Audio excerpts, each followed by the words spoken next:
Le président de la République, Félix-Antoine Tshisekedi Tshilombo, a reçu la directrice générale du FMI ce mercredi 8 décembre 2021. Ont évoqué l'accord de 3 ans au titre de la facilité élargie de crédit d'un montant de 1,5 milliard de dollars américains. Autre titre, Moïndo Nzangi, ministre de l'Enseignement supérieur et universitaire, a procédé le mardi dernier à l'Institut supérieur de commerce de la Gombe à l'instruction de l'année académique 2021-2022. Enfin, après 4 mois de travaux de dépannage, la ville de Kisangani et afin éclairée, la SNEL a remis en service le groupe numéro 3 de la centrale hydroélectrique de la Chopo. Grande joie, mesdames, messieurs, de vous retrouver dans cette nouvelle édition du journal. La directrice générale du FMI a été reçue ce mercredi 8 décembre 2021 par le président de la République, Félix-Antoine Tshisekedi Tshilombo. Les deux personnalités ont évoqué en présentiel l'accord de 3 ans au titre de la facilité élargie de crédit d'un montant de 1,5 milliard de dollars américains. Nous y reviendrons dans nos prochaines éditions avec force et détails. Le Premier ministre également a reçu ce mercredi 8 décembre 2021 la directrice générale du Fonds monétaire international, Kristalina Georgieva, qui séjourne à Kinshasa pour une visite de 3 jours. Suivez. Nous avons eu une discussion très constructive et nous avons réfléchi aux résultats de nos travaux communs. Le programme de FMI ici a progressé très bien et l'équipe économique du gouvernement travaille avec nous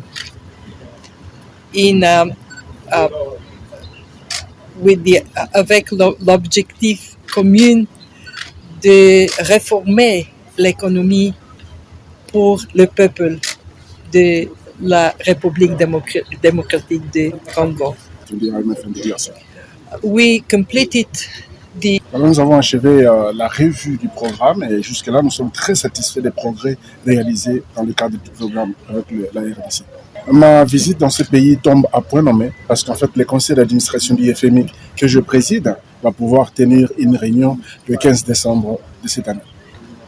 Et donc, je pourrais avoir l'occasion de pouvoir parler au cours de cette réunion du 15 décembre des progrès que le pays réalise dans le cadre du programme les Fonds monétaires internationaux, mais également parler essentiellement des questions de dépenses dans le domaine social, mais aussi la question de la lutte contre la corruption et aussi des progrès dans le domaine de la gouvernance. C'est autant de questions que nous discuterons lors de la réunion du 15 décembre de cette année. Voilà, donc nous avons le FMI a fourni à ce pays 1,5 milliard de dollars au programme, dans le cadre de ce programme, qui est un appui important pour le pays. Mais également, il y a un autre 1,5 milliard qui est de DTS, donc qui est en fait la monnaie du FMI, et donc en termes d'appui aux réserves d'échange.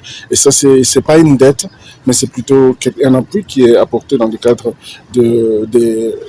Je l'ai annoncé au sommaire, le ministre de l'Enseignement supérieur et universitaire, Moïndo Nzangi, a procédé le mardi 7 décembre 2021 à Kinshasa à l'Institut supérieur de commerce de la Gombe à l'instruction de l'année académique 2021-2022. Kopa Koutoumissa a signé ce reportage.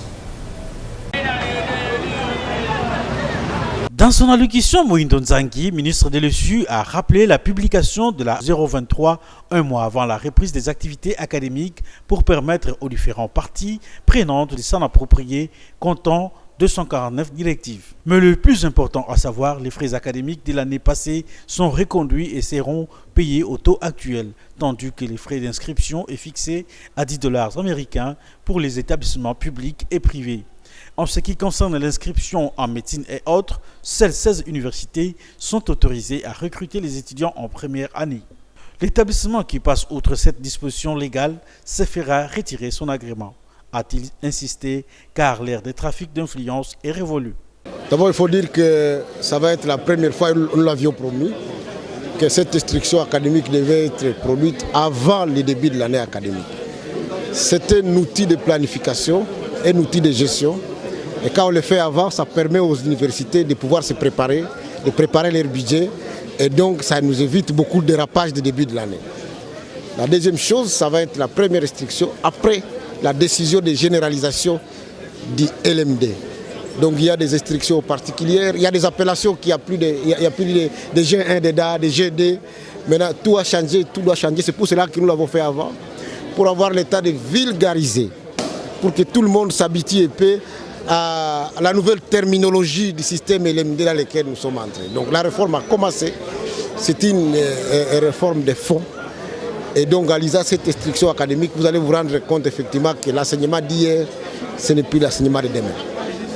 Et nous avons aussi profité de ce moment pour annoncer, comme nous l'avions promis, et comme il a été décidé dans les États généraux, que les grandes décisions sur l'assainissement du secteur vont être prises. Donc ce soir, les premières décisions sur la fermeture des établissements non viables vont sortir après celles que nous avions déjà prises concernant la faculté de médecine.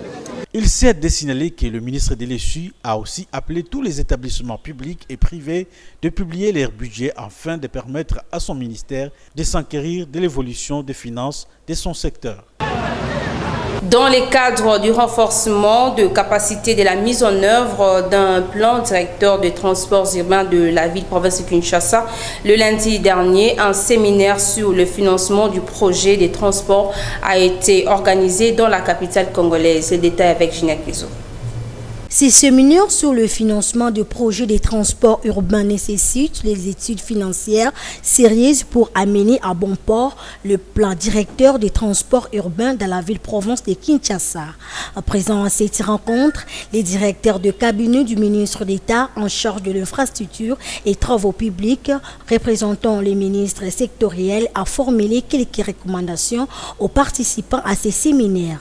La mise en place d'un réseau routier comprenant les routes stratégiques, les routes primaires, les routes secondaires, voies express urbaines et un schéma d'entretien routier. La réalisation du projet de transport en commun comprenant les chemins de fer, le bus transit rapide BRT, 3 autobus et transports adaptés. L'exécution de plusieurs projets de sécurité routière et gestion du trafic. Pour mémoire, il convient également d'avoir présent à l'esprit que le coût total d'investissement requis est estimé à 32,8 millions de dollars USD, dont 21 866 millions USD pour l'investissement initial et 10 944 000 pour l'exploitation et l'entretien. Par ailleurs, le chef du projet à la planification des transports urbains s'est appesanti sur le plan pouvant conduire à l'aboutissement de ces projets. Tout à fait autre chose, lancement de la campagne de sensibilisation des officiers de la police nationale congolaise sur l'importance de la vaccination contre la COVID-19. La cérémonie a eu lieu le lundi dernier à Kinshasa en présence du docteur Jean-Jacques Mbungani et le professeur Jean-Claude Molipe, respectivement ministre de la Santé publique, Hygiène et Prévention et vice-ministre en charge de l'Intérieur, Sécurité, Décentralisation et Affaires coutumières. Les explications avec Clément Kingombe. La campagne de sensibilisation des officiers de la police nationale congolaise sur le bien fondé de la vaccination contre le Covid-19 a été lancée ce lundi 6 décembre 2021 à Béatrice Hôtel par le ministre de la Santé publique, Hygiène et Prévention, Jean-Jacques Mbungani, et le vice-ministre de l'Intérieur, Sécurité, Décentralisation et Affaires coutumières, le professeur Jean-Claude Molipe Mandengo. Le ministre de la Santé a attiré l'attention de l'assistance sur des mesures responsables pour éviter de propager cette pandémie. Des éclaircissements ont aussi été donnés aux questions des officiers de la PNC.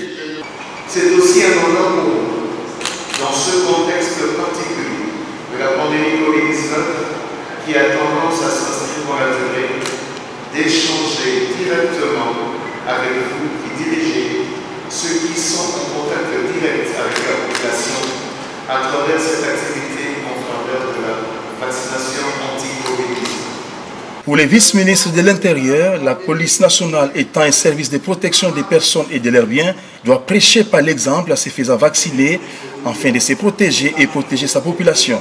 C'est avec un intérêt soutenu que j'ai suivi les différents échanges de son Excellence Excellences, Messieurs le ministre en charge de la santé publique, l'hygiène et la prévention, et de nos experts autour de la question de la vaccination contre la pandémie en Covid-19. Contrairement aux rumeurs et fausses informations très répandues dans l'opinion, j'ai noté que notre population, et particulièrement les policiers, est très exposée à la contamination au Covid-19. Cette réalité exige de notre part plus d'engagement en travaillant en étroite collaboration avec les partenaires sociaux et techniques afin d'élargir les connaissances scientifiques sur ces virus qui mutent constamment, étendre la couverture vaccinale à l'échelle nationale, renforcer la participation communautaire, renforcer les mesures d'hygiène publique et individuelle. Rappelons que, selon les scientifiques, la vaccination reste le moyen très efficace pour lutter contre la propagation de la pandémie à coronavirus. De l'autre côté, les députés nationaux adoptent la proposition de loi portant régime spécial de sécurité sociale des agents publics de l'État. Suivez le détail dans cet élément. Il faut d'abord noter que c'est une réforme importante sur le plan sécurité sociale des agents de l'État. Vous savez, si pour les contractuels, ce qu'on appelle communément les privés, il existe un régime général de sécurité sociale, ceux qui travaillent pour l'État manquent cette couverture sanitaire, cette couverture de sécurité, si je peux me répéter ainsi. Aujourd'hui, la Chambre basse vient d'accomplir un pas important dans le social des Congolais. C'est vraiment droit dans ce que le chef de l'État appelle le peuple d'abord. Déjà, dès l'année prochaine, c'est même le sens de l'amendement parce que la Commission et ceux qui ont proposé la loi voulaient que cela prenne 12 mois. Le temps de sensibiliser, le temps de réunir les moyens. Nous avons dit non. La souffrance de notre population n'est pas à attendre et l'État ne doit pas faire prolonger les inégalités. Les privés sont sécurisés et ceux qui travaillent pour lui ne le sont pas. Il était important puisque le budget déjà, le projet de budget prévoit une ligne budgétaire pour cela. Il était important qu'au plus tard, 30 jours après, que cette loi puisse entrer en vigueur, que cela voit le jour. C'est le sens même de notre amendement. Et nous avons émis beaucoup d'observations sur la loi et je pense que nous sommes contents parce que le gros de ce que nous avions émis comme observation et comme ajout a été retenu par la Commission et cela est en notre faveur également. On en parle encore dans ce journal. La Cour de cassation a accordé le lundi dernier la liberté provisoire au président national de l'Union pour la nation congolaise, Vital Kamerhe. Ainsi, cette nouvelle a suscité une joie immense en milliers de cadres sympathisants ainsi qu'aux alliés à l'UNC. Suivez ces reportages réalisés par Naomi Katako et Gianni Minga.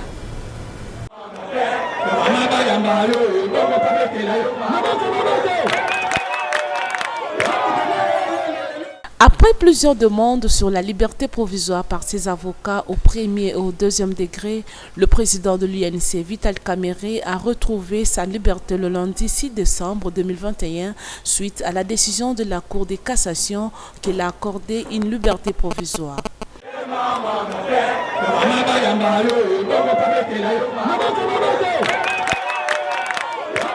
À l'état-major général de son parti politique INC, les cadres et militants saluent la décision de la Cour de cassation. Innocent Azalibanda, Yamalobi Lokuta et Yaka, n'a sincère Pekiti. Mais la vérité est un escalier malem et malem. Les autres hommes n'attendent la vérité.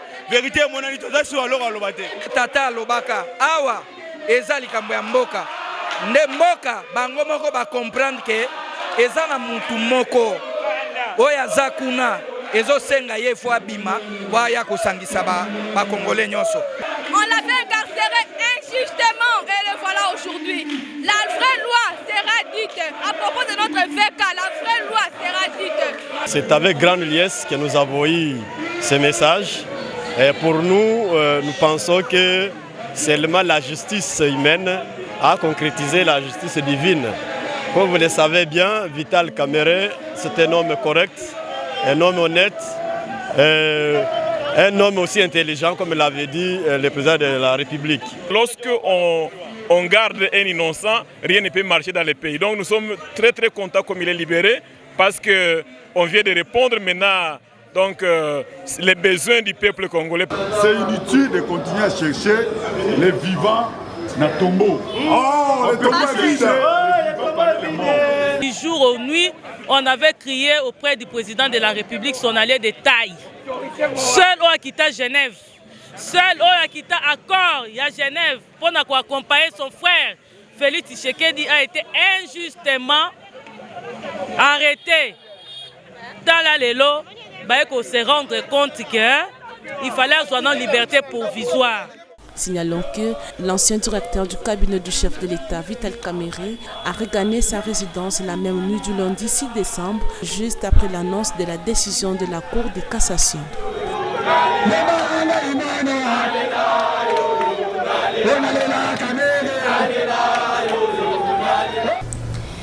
Toujours dans le même chapitre, la procédure suivie pour obtenir la libération provisoire de Vital Kamerhe, ancien directeur du cabinet du chef de l'État, a été cavalière sans respecter les règles de droit. Les propos est de Maître Kouete, Moana Kouete, dont ces propos recueillis par Copain Koutoumissa. Il est allé en pourvoi cassation parce que lui était condamné au premier degré, au deuxième degré. Et il était en train de purger sa peine parce qu'il est déjà condamné. Si liberté il y a, nous apprenons que la liberté provisoire a été accordée au vu de son dossier médical. C'est comme ça que la Cour se prononce pour lui accorder la liberté provisoire. Et 5 minutes après cette liberté provisoire prononcée par la Cour dans son arrêt, la famille politique ou biologique de Kamerhe a payé la caution de $500,000 à la minute, 5 minutes après. Est-ce que c'était une entente? Est-ce que c'était prévisible, connu qu'ils vont payer tel montant? Parce que ça n'a pas traîné. On s'arrange pour prendre M. Kamerhe, les ramener un peu plus tard à la prison.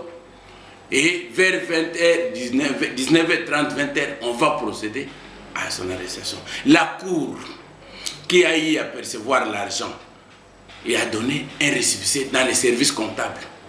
Mais le parquet qui a reçu la personne qui était allée donner les reçus pouvait d'abord, avant d'autoriser la liberté de M. Kamerhe,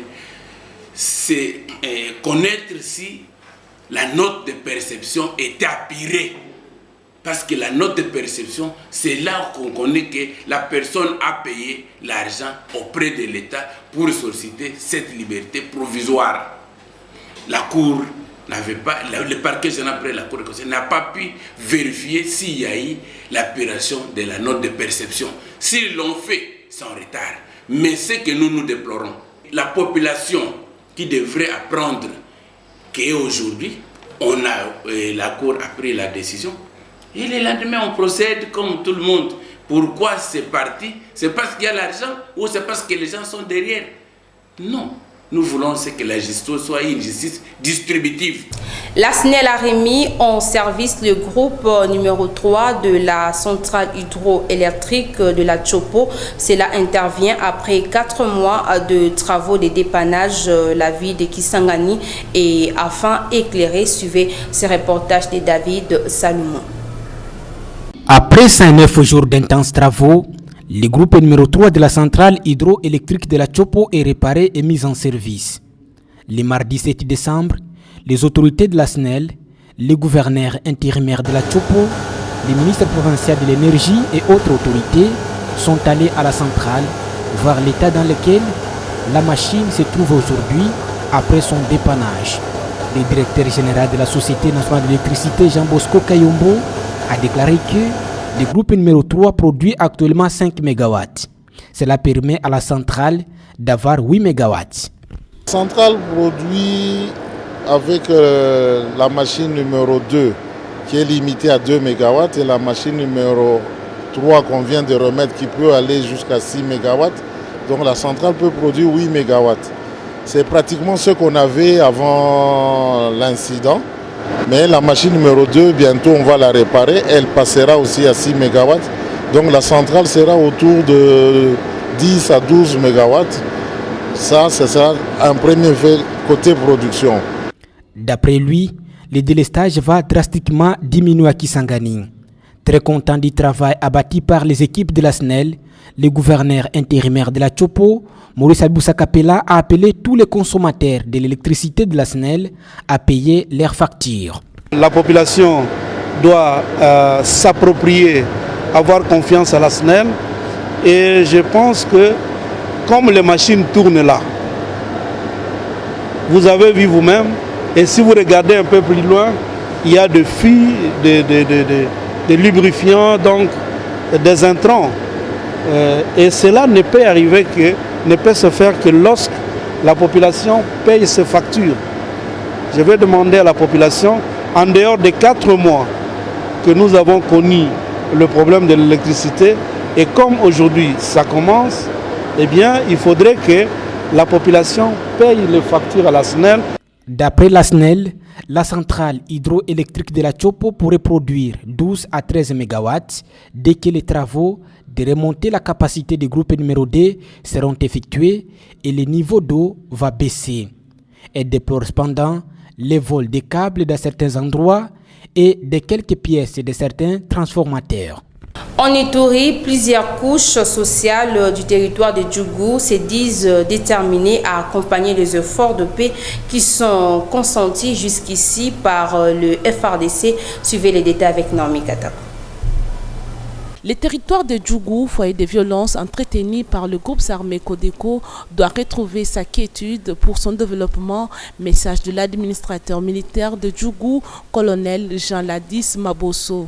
Au cours d'une rencontre avec les forces vives de Tchoamia, dans la chefferie de Bahema Mayagi, le colonel Jean Ladis Mabosso compte sur la collaboration de la population locale, comme le croit le gouverneur de la province de l'Ituri, pour barrer la route à toute force d'ennemis. Ce que je voulais vous demander, c'est quoi? C'est vous le chef des entités, des ETI. Comme j'ai aussi l'habitude de le dire, ceux-là qui ont pris les armes,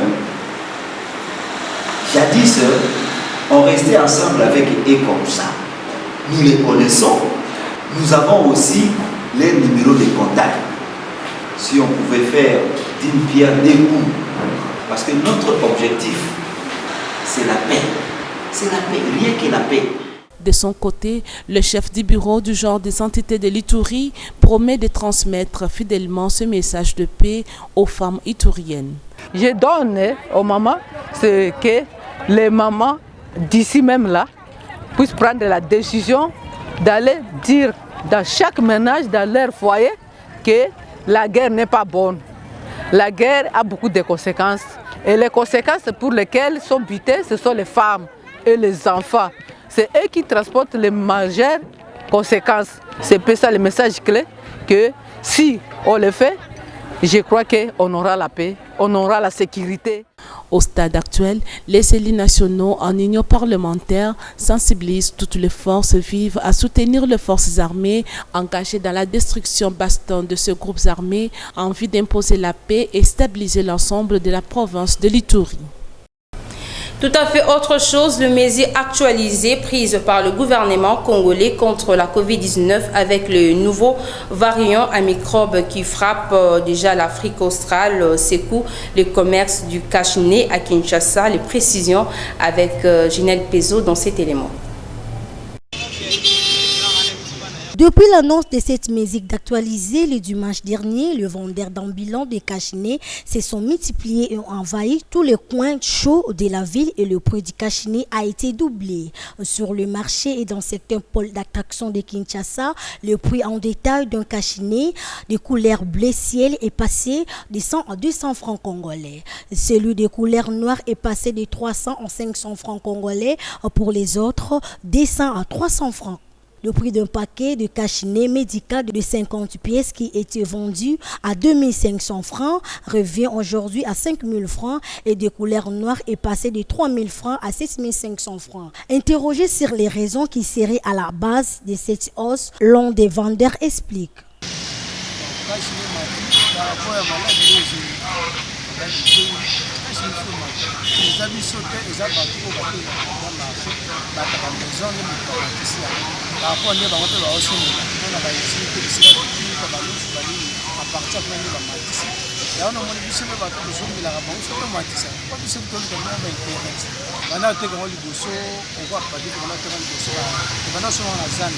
À 1800, on a des données qui sont à 1800, on peut à 2000 francs, à 2500.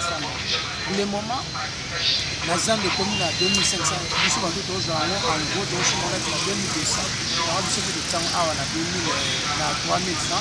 Il y a un nord qui va là, on a 3500, à 3000 francs. Pour le moment, la zone de commune à 5000, on peut à 7500.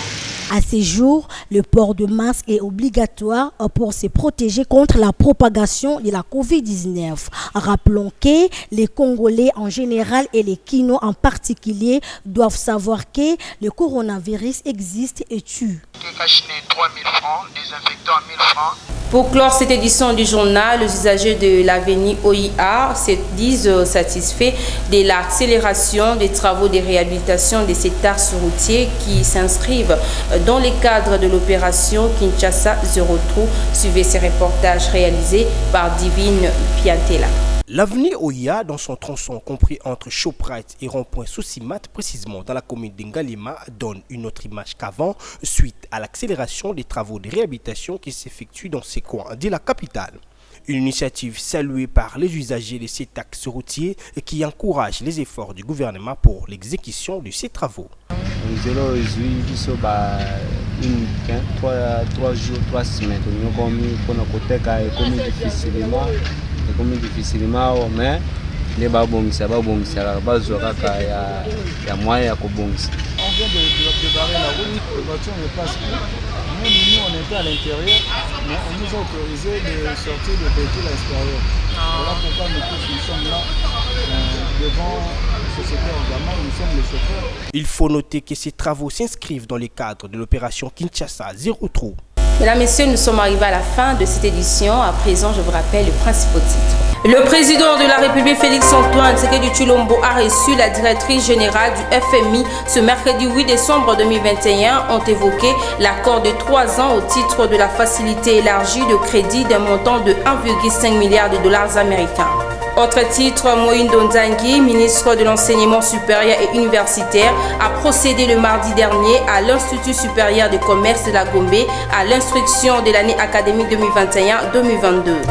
Enfin, après 4 mois de travaux de dépannage, la ville de Kisangani et afin éclairée, la SNEL a remis en service le groupe numéro 3 de la centrale hydroélectrique de la Chopo. C'est par ici que nous mettons un point final pour cette édition du journal. Merci à vous, chers téléspectateurs, de continuer à nous faire confiance. Au revoir.